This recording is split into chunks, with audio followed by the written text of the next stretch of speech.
Stop scrolling. Drake just filed a new 60-page lawsuit connected to Not Like Us, and the rap world is officially on fire.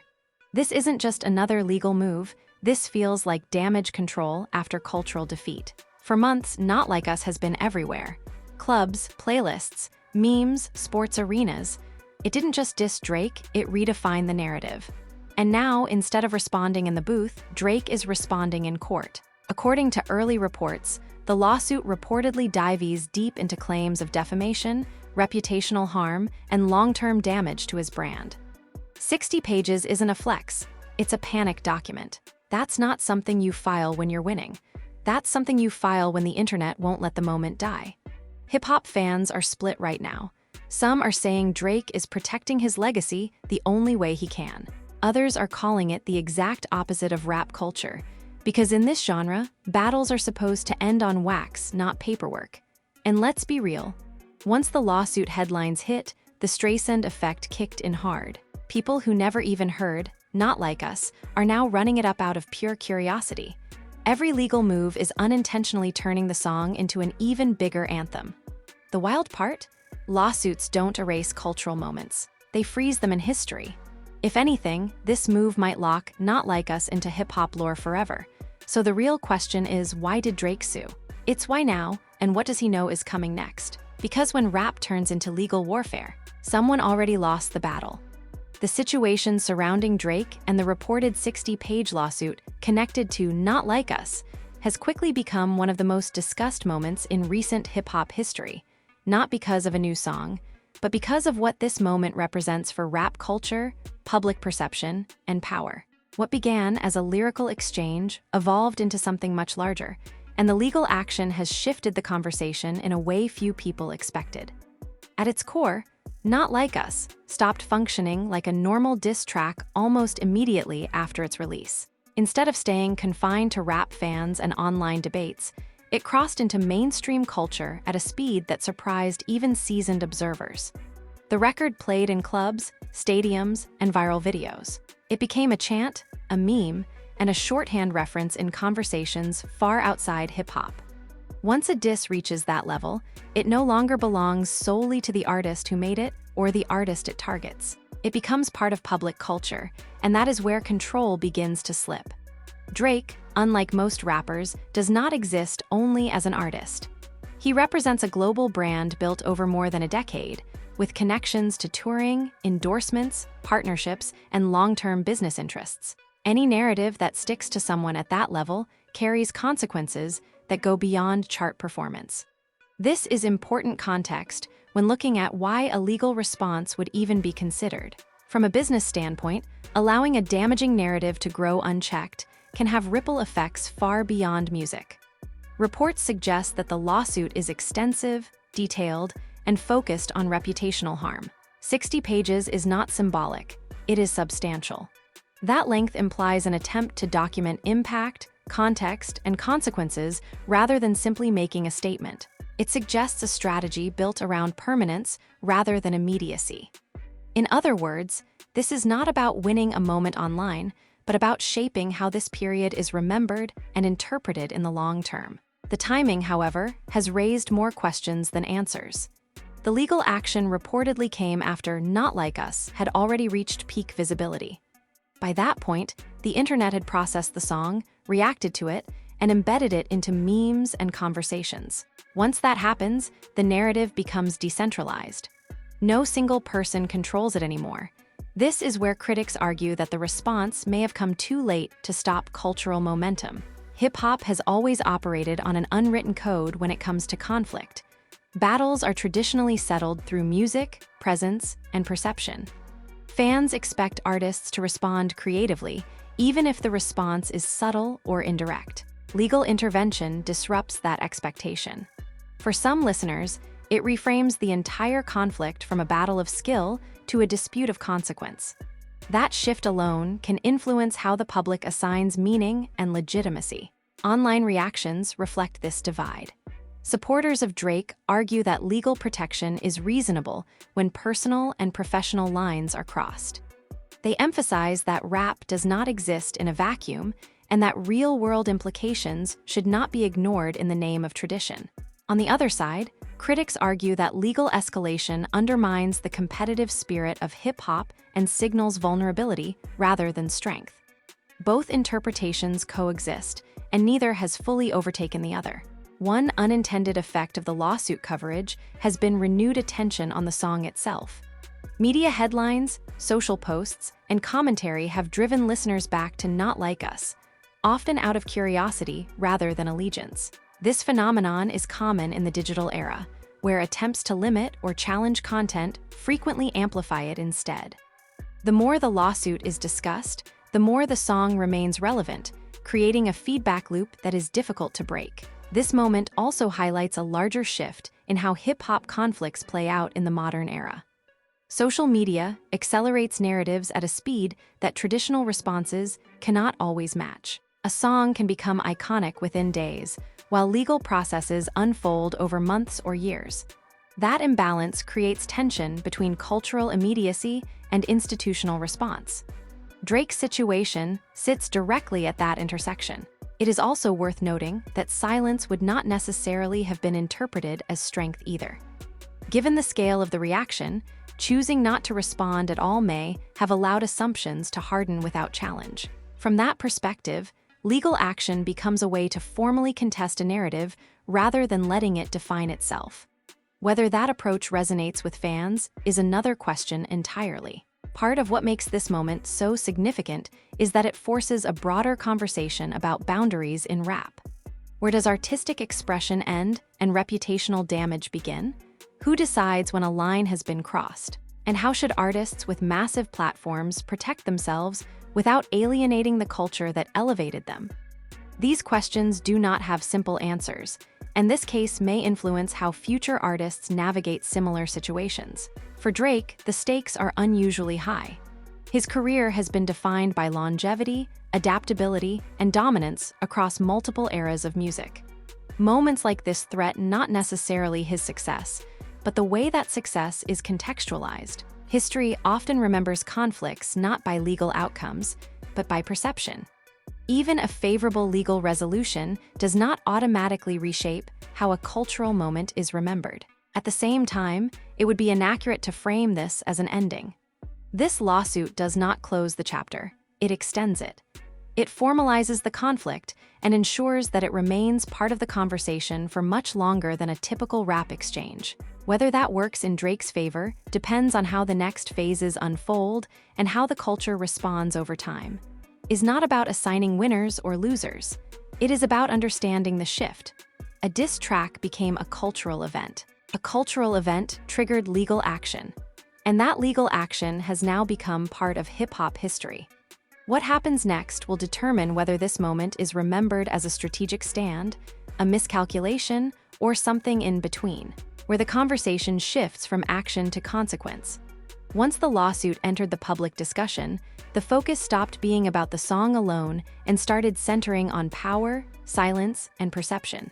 In hip-hop, how someone responds can matter more than the response itself. And in this case, the response has created a vacuum that everyone is now trying to interpret. One of the most important dynamics to understand is the absence of an immediate musical reply. In previous rap conflicts, silence was often strategic, temporary, or followed by a calculated release. Here, the silence carries a different weight because it exists alongside legal documentation. That combination changes how fans read intent. Some see restraint, others see limitation. And once the audience starts filling in the blanks, control over the story becomes even harder to maintain. At this stage, the conversation is no longer just about Drake. It is about what this moment says regarding modern hip-hop and how artists with massive platforms navigate conflict. The genre has always celebrated resilience, verbal dexterity, and the ability to withstand pressure publicly. When legal measures become visible, they introduce a different framework, one governed by rules that do not align neatly with hip-hop's traditional value system. That friction is at the center of the backlash. Supporters argue that this criticism ignores reality.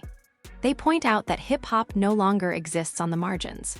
It is a global industry tied to corporations, sponsors, and international markets. When reputational harm reaches a certain scale, it stops being symbolic and becomes measurable. In that context, legal action is framed not as weakness, but as responsibility. According to this view, expecting an artist of Drake's stature to respond only through music is outdated. Critics, however, see something else entirely. They argue that by elevating the issue to the legal system, Drake has implicitly acknowledged the power of the narrative against him. In hip-hop, acknowledging damage can sometimes amplify it. The lawsuit becomes evidence, not of innocence or guilt, but of impact. The idea that something caused enough concern to warrant formal documentation reinforces the perception that the diss struck a nerve. Another layer complicating this moment is how the internet functions as both judge and amplifier. Algorithms reward engagement, not accuracy or nuance. Every debate, reaction video, and speculative post extends the life of the controversy. The lawsuit does not pause that cycle, it feeds it. Content creators dissect every detail, whether confirmed or rumored, and the audience consumes it as serialized drama. This keeps the story active regardless of the artist's intentions. What also stands out is how quickly the discussion moved from music to morality. Instead of arguing about lyrics or delivery, people began debating boundaries, responsibility, and ethics. This shift changes the emotional temperature of the conversation. Music debates are competitive and subjective. Moral debates are polarizing and personal. Once that line is crossed, reconciliation becomes less likely and narratives harden. The absence of a visible response from the other side plays a crucial role here. Silence can be interpreted in multiple ways. It can signal confidence, detachment, or strategic patience. It can also be read as dominance, especially when the cultural momentum remains strong without reinforcement. In this case, the lack of reaction has allowed the original song to continue circulating without opposition, strengthening its position in public memory. This dynamic highlights a paradox. The lawsuit attempts to formalize harm, but the culture operates informally. Courts rely on evidence, timelines, and rulings. Culture relies on feeling, repetition, and shared experience. These systems move at different speeds and answer to different authorities. When they collide, the outcome is rarely clean. Another factor is legacy. Drake's career has spanned multiple generations of listeners, and his influence is undeniable. Moments like this are not judged in isolation. They are added to a cumulative record. Fans and critics alike revisit past conflicts, responses, and decisions, weaving them into a broader narrative. Whether fair or not, this lawsuit will be interpreted through that lens.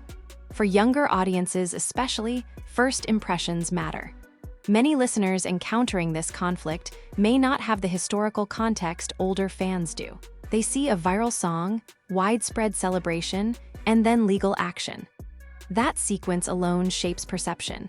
It becomes a story about reaction rather than origin, about consequence rather than provocation.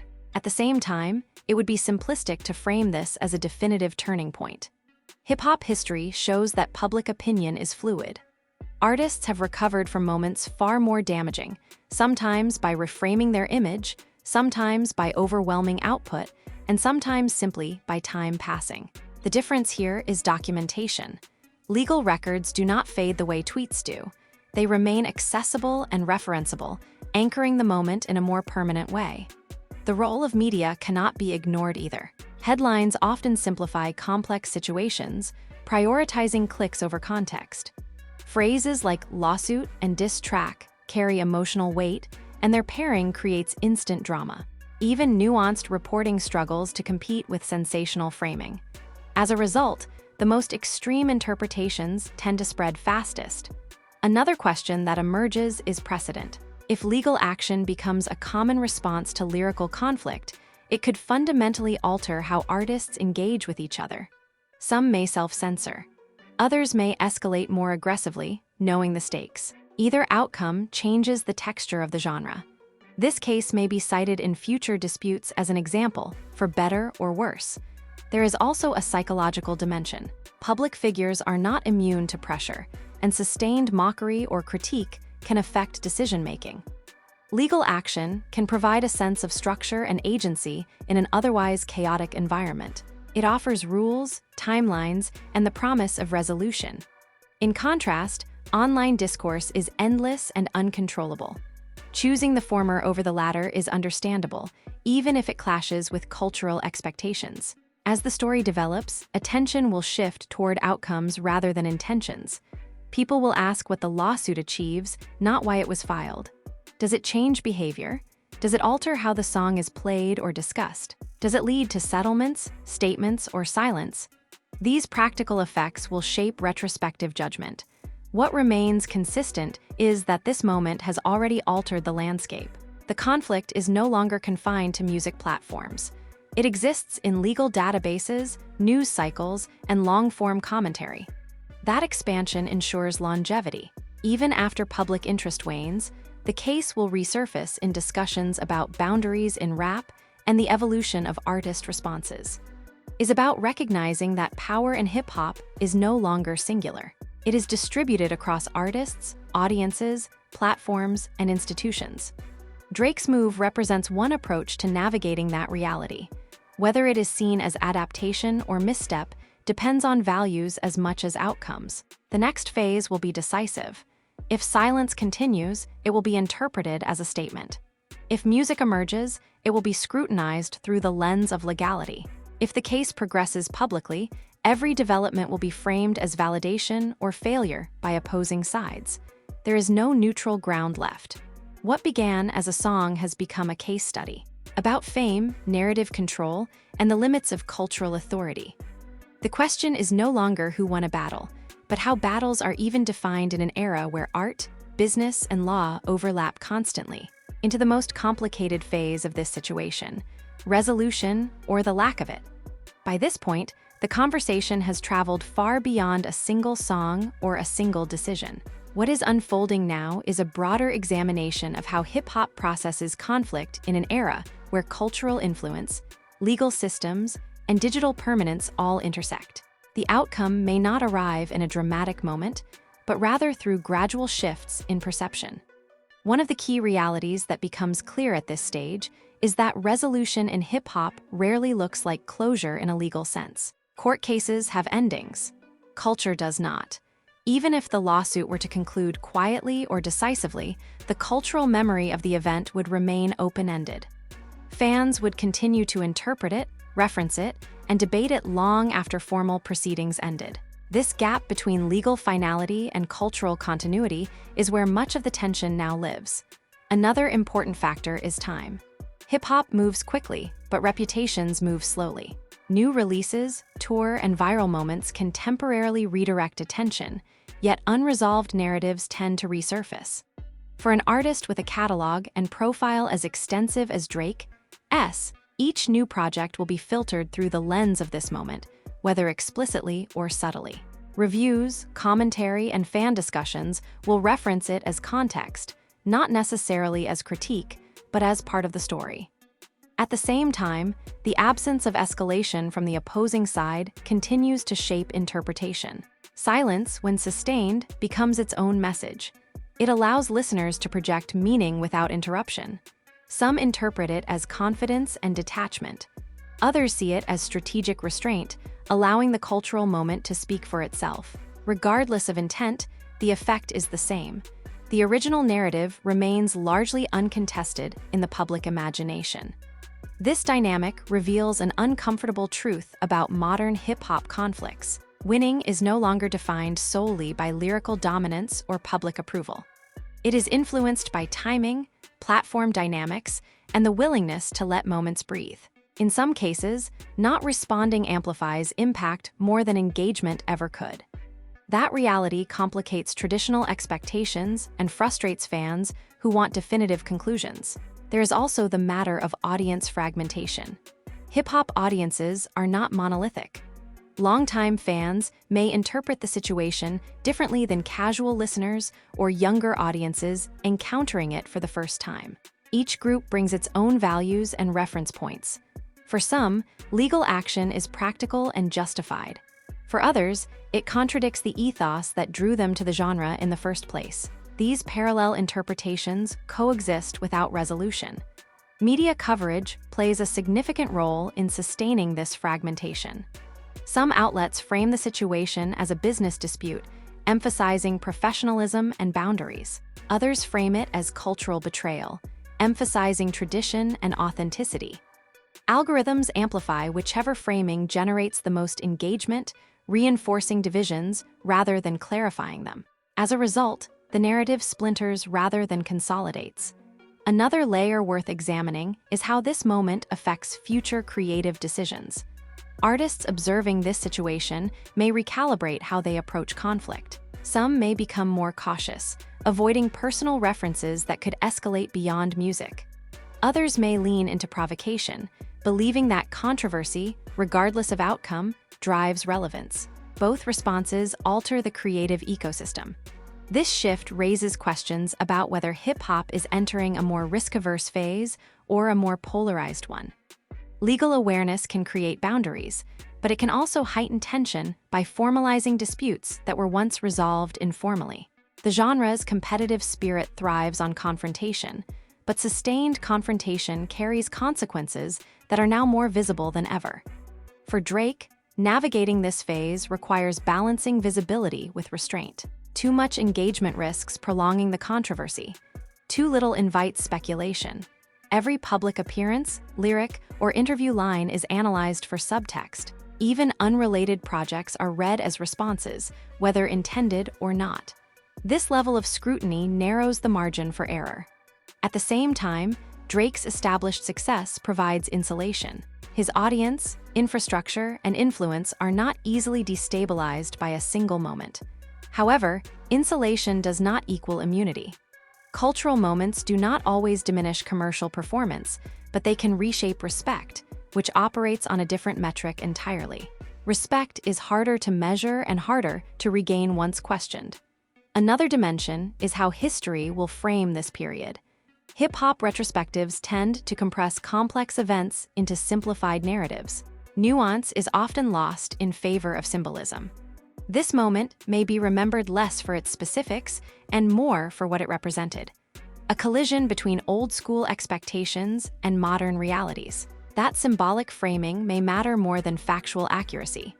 As discussions continue, a recurring theme emerges: control. Who controls a narrative once it leaves the artist's hands? In the digital age, control is distributed among listeners, platforms, commentators, and institutions. Legal action is one attempt to reassert control, but it operates within a system that values procedure over perception. Culture operates inversely, valuing perception over procedure. That mismatch ensures ongoing friction. There is also an emotional component that is often overlooked. Public conflicts are exhausting, even for those who appear composed. Sustained attention, criticism, and speculation can influence creative energy and decision-making. Choosing structure and formality through legal channels can provide psychological grounding, even if it complicates public image. That human element should not be dismissed. It becomes clear that resolution may not come from action at all, but from saturation. Eventually, new stories emerge, new conflicts arise, and attention shifts. This does not erase the past, but it softens its immediacy. The question is whether this moment will settle into background context or remain a defining reference point. If music re-enters the conversation directly, it will be evaluated differently than before. Lyrics will be parsed for defensiveness or detachment. Tone will matter as much as content.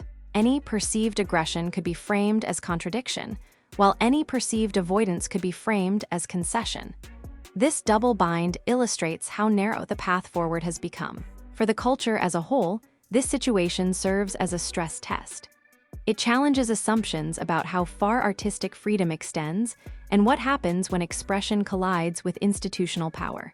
It forces fans to confront uncomfortable questions about what they value more: tradition or adaptation, expression or protection, immediacy or longevity.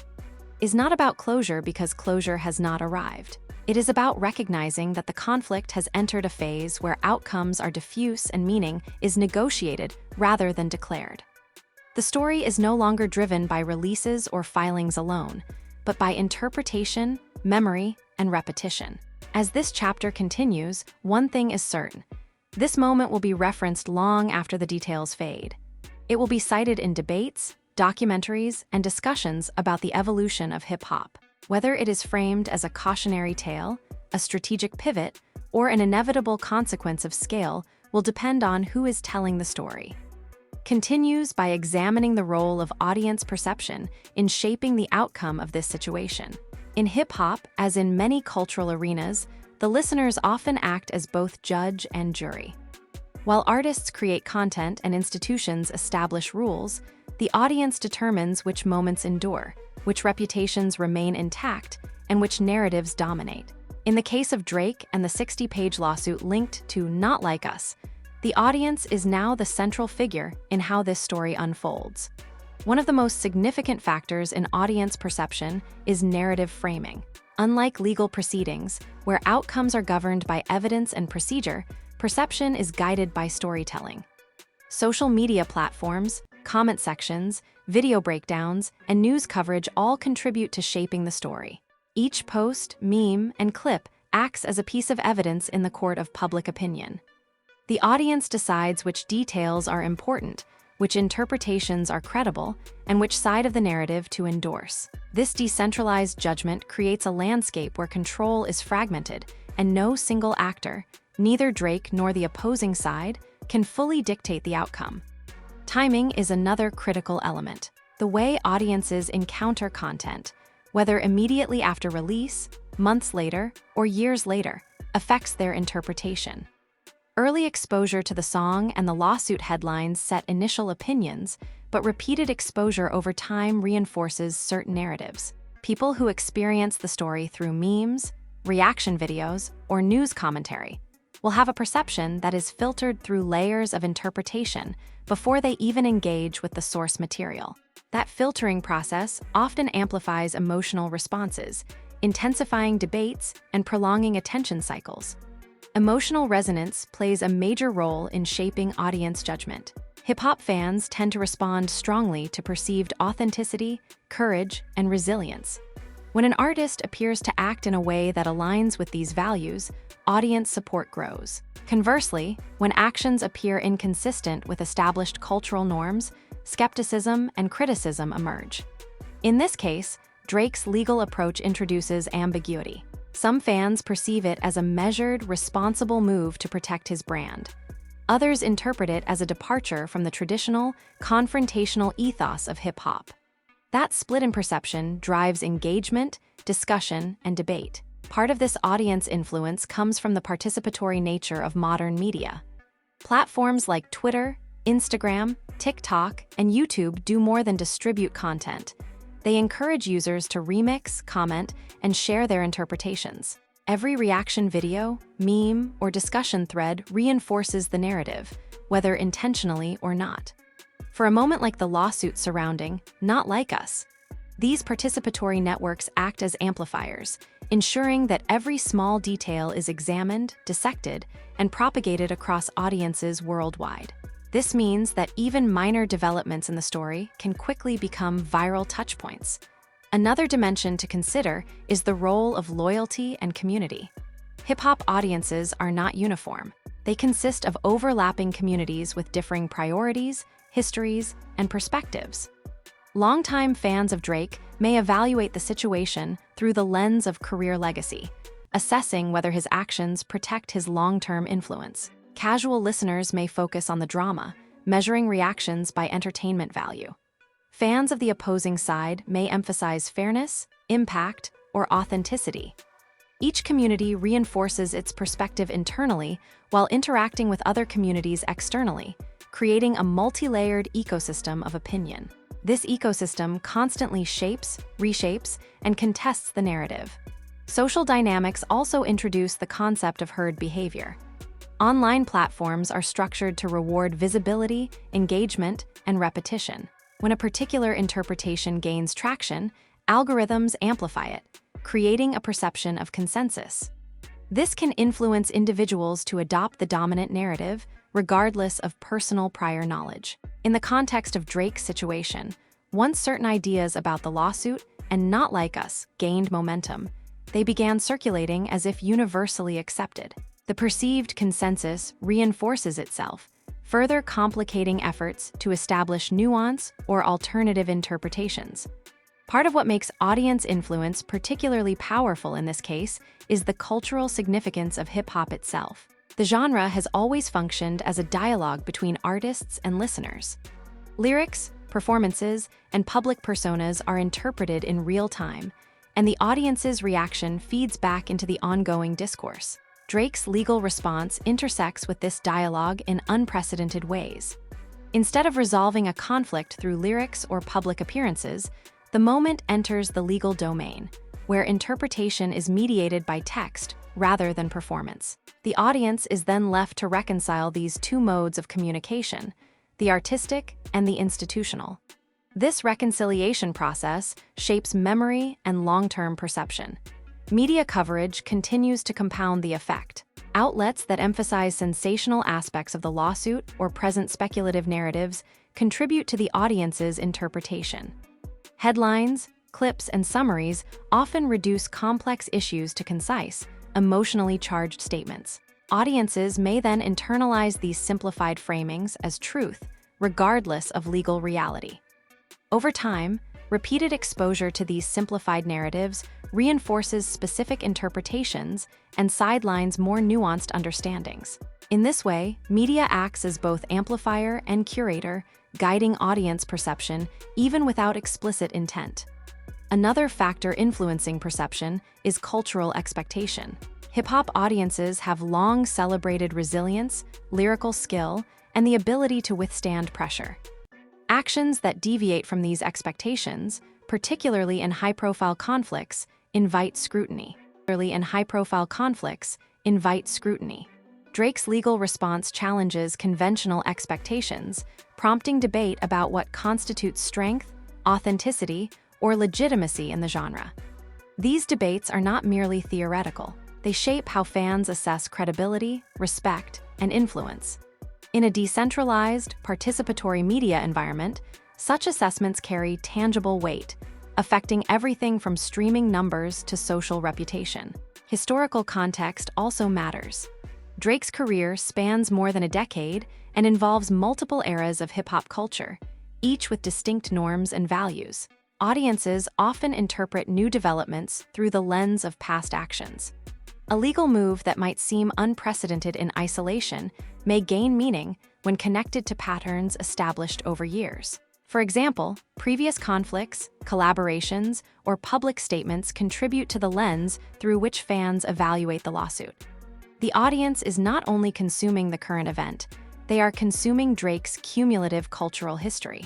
The interplay between perception and memory is another critical dimension. Once the audience internalizes a particular interpretation, it becomes resistant to change. Even if new information emerges or legal outcomes differ from expectations, prior impressions can persist. In this sense, audience perception is both immediate and durable. The narrative surrounding the lawsuit may thus be cemented in cultural memory long before the formal legal process concludes. This dynamic highlights the enduring power of audience interpretation in determining who is seen as successful, credible, or influential. The feedback loop between perception and behavior further complicates matters. Audience interpretation influences social media discussion, which in turn drives algorithmic amplification, which then feeds back into perception. This loop creates a self-reinforcing cycle that can elevate minor events into major cultural touchpoints. In Drake's case, even small developments related to the lawsuit, statements, leaks, or reactions, can trigger disproportionate attention and shape the trajectory of public memory.